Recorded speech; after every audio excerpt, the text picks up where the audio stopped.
I don't know, but there's been a lot of buzz about this imposter syndrome of a thing. And I will not lie. Me too, I just got to learn of it. Please, in this world, we're all learners. Everybody's learning every day. So I was on this group chat and it was mentioned and, we're supposed to interact about it. And I cannot go and between mouth. So I went to Google and then I saw it and I'm like, is this it? More now, is it not?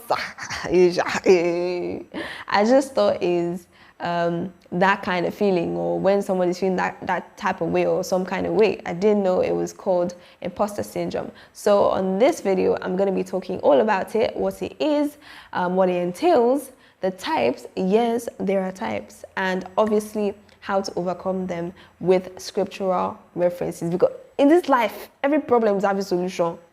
Every problem is having a solution. So yes, welcome to my channel. I am the Edo Queen, and together we're going to demystify the imposter syndrome. So simply put, imposter syndrome, English, the imposter syndrome is a psychological pattern where you feel you're not as competent as people perceive you to be.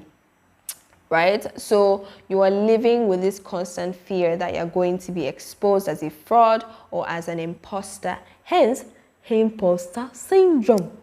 Do you get it? Anyways, we've seen that it is very normal.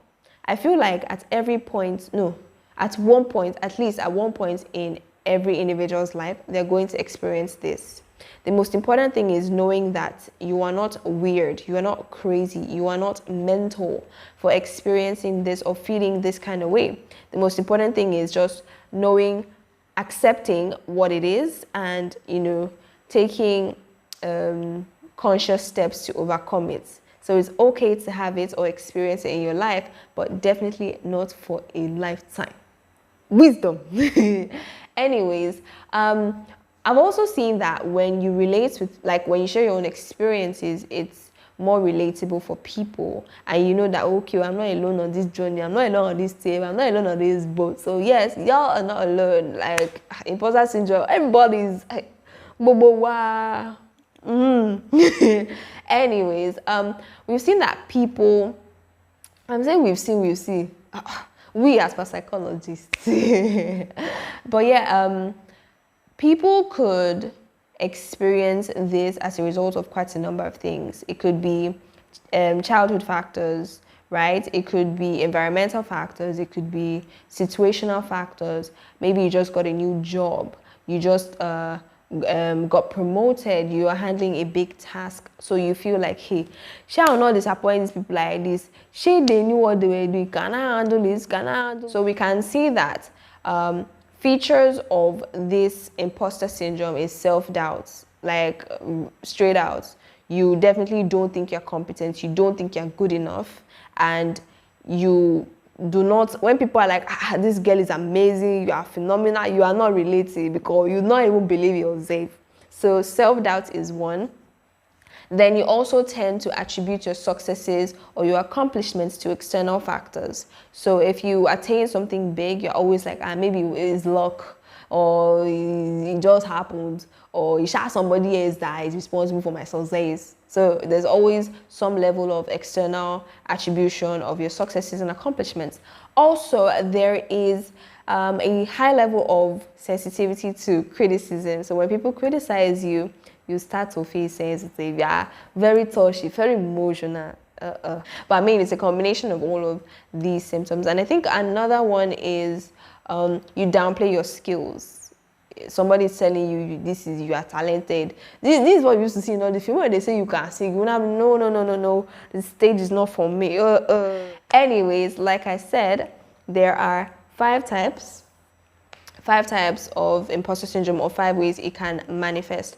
First off, we have the perfectionist. The perfectionist.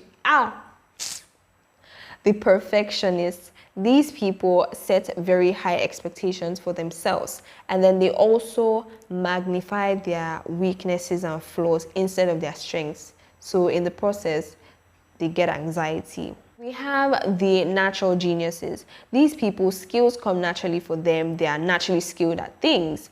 But then when they feel they have to put in an extra effort to do something, then it throws them off and they're like, what is happening? I'm not capable. Then we have the soloists. These people prefer to handle tasks or projects on their own. Like, they are very individualistic.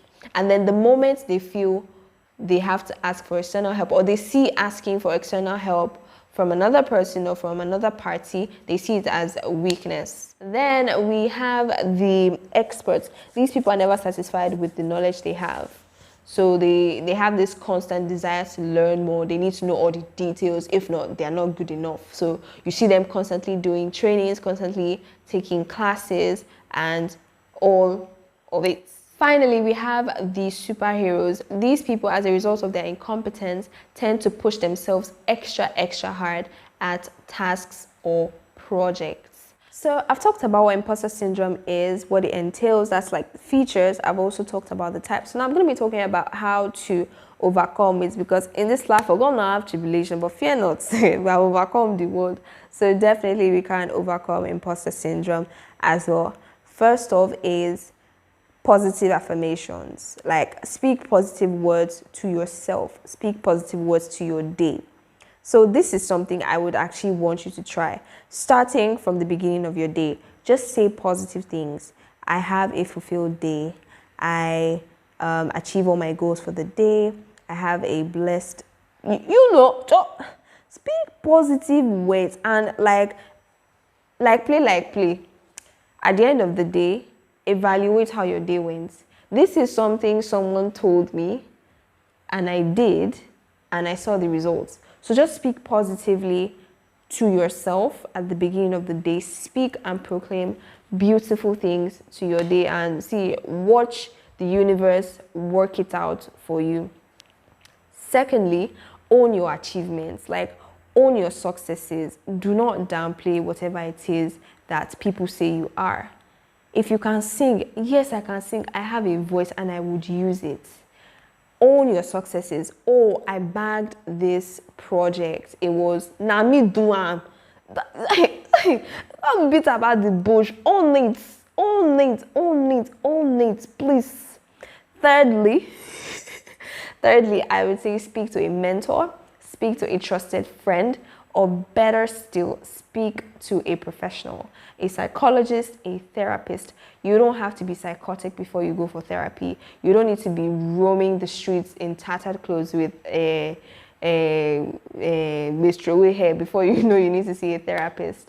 Speak to a therapist, and I mean, that's why we psychologists, that's why we're trained to be able to help you through these periods, right? So speak to a trained personnel, a mentor, a trusted friend. So I've talked about the ways to overcome it. Now I'm going to be giving scriptural references to remind you of your greatness, right? So first is 1 Peter 2:9. We know it. We are a chosen generation. I mean, the moment you feel like, oh, I'm not good enough, I'm not worth it, just remind yourself of 1 Peter 2:9. I mean, what did this say? What did it say? You're a chosen generation. You're a royal priesthood. You're a holy nation. Like, your head should be swelling by hearing all of those already. So why should you think any less of yourself? You need to remind yourself of your greatness. Secondly, we have 2 Timothy 1:7. It says, we've not been given a spirit of fear, but of power, love, and sound mind. Like, the moment you start to have like fears and anxieties, you need to cast that fear out, because we've not been given a spirit of what? We've not been given a spirit of fear. So we've been given the spirit of power, of love, and of a sound mind. Sound mind here, I would like to apply it as the actual mind. So you don't give anything the power to run your mind, to make you think some type of way, the way that is not meant to be thought, or the way that God did not think of you. She'll get. And finally, Proverbs 12:25. This one I love. I actually want to just read it straight up. Anxiety in a man's heart weighs him down, but a good word makes him glad. I talked about positive affirmations. I talked about positive words. Simply put, speaking great things to yourself, to your life, to your future, to your destiny, to your day.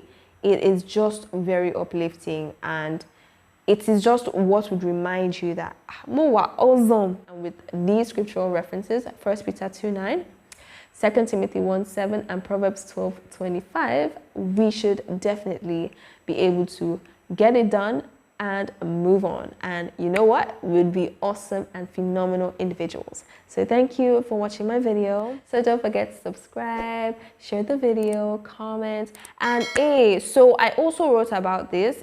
By the time this video is posted, it should be out on business day, but I would also put it up on my Medium. So if you want to refer to it, if you want to read it back again, you could just, I'll put it in the description box below, because I actually saw that there's not lots of content on imposter syndrome on YouTube, at least from Nigerian creators. So thank you again. Mwah.